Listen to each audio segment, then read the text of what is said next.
Deuteronomy is the fifth book of the Bible and the final book of the Torah. After the exodus from Egypt, Israel was at Mount Sinai for 1 year, entering into a covenant with their God. And then they had the disastrous road trip through the wilderness, and the Exodus generation disqualified themselves from entering into the land promised to Abraham. And so Deuteronomy begins with Moses standing in front of this new generation, explaining the Torah. And it's from here that the design and purpose of the book unfolds. Deuteronomy is a series of speeches from Moses where he's calling the next generation of Israel to be faithful to the covenant with their God. At the center of the book is a collection of laws, which are the terms of the covenant between God and Israel. Some of the laws are new, but many are repeated from the laws given earlier at Mount Sinai.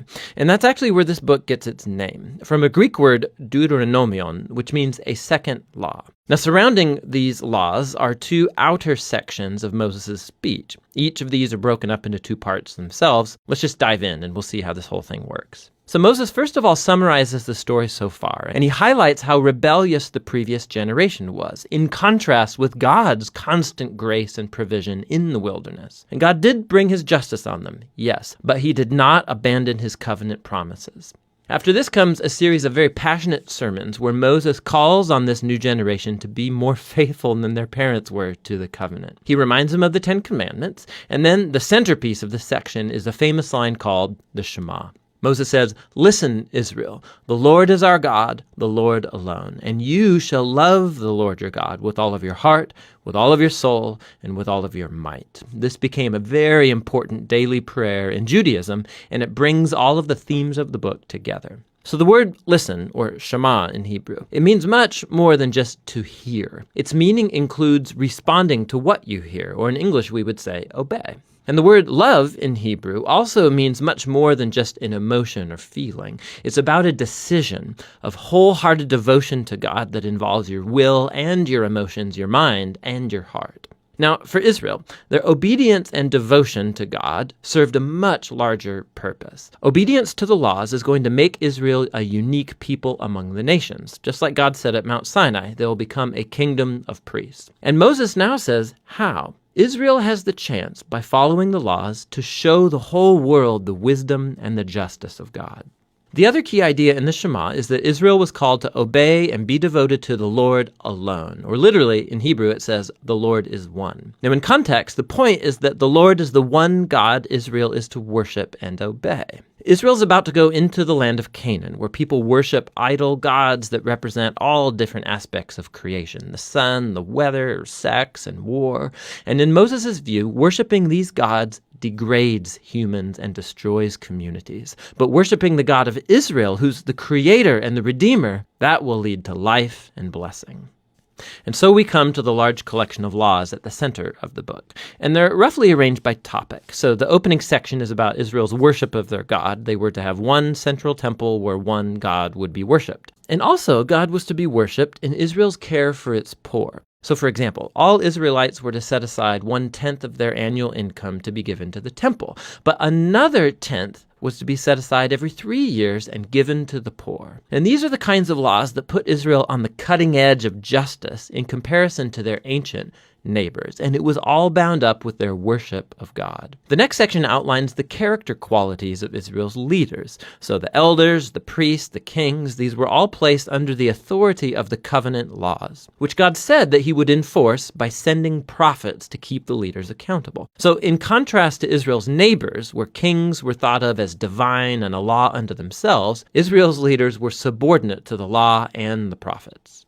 Following this is a large section of laws about Israel's civil life, so rules about marriage and family and business, and also about social justice, about their legal system and how it was to protect widows and orphans and immigrants. And then these are concluded by more laws about worship. Now, here's some tips for reading all of these laws. Remember, first of all, these are the terms of the Sinai covenant given specifically to ancient Israel, living in a culture that's very different from yours. And so, two, it's not going to be helpful to compare these laws with modern laws from a very different culture.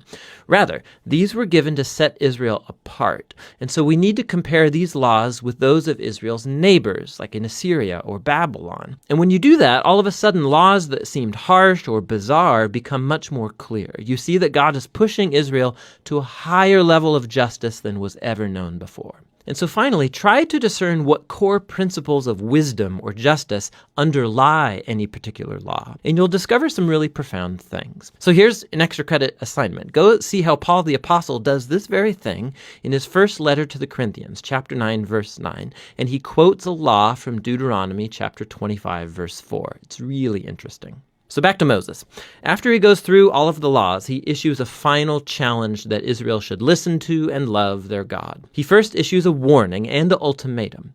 If Israel listens to and obeys their God, everything's going to go great, lots of divine blessing. But if they don't listen and rebel, famine, plague, devastation, and ultimately exile from the land. And then Moses forces a decision.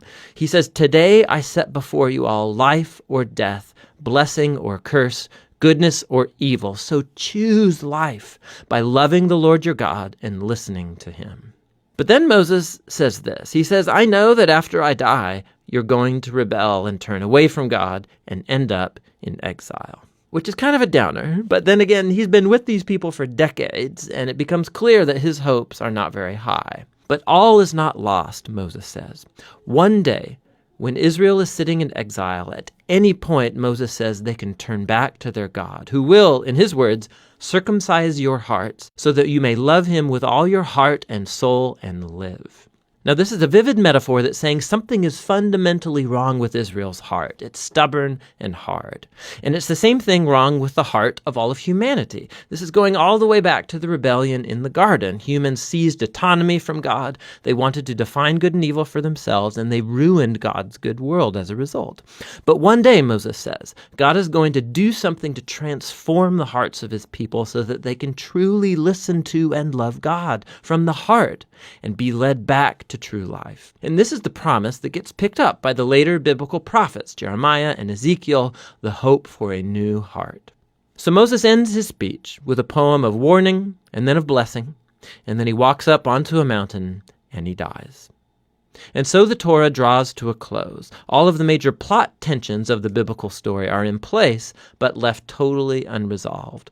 So when is the descendant of the woman going to come and defeat evil? Or how is God going to rescue the whole world and bless all nations through this family?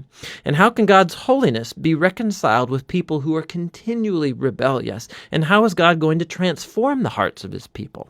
You just have to keep reading to find out. But for now, that's what the book of Deuteronomy is all about.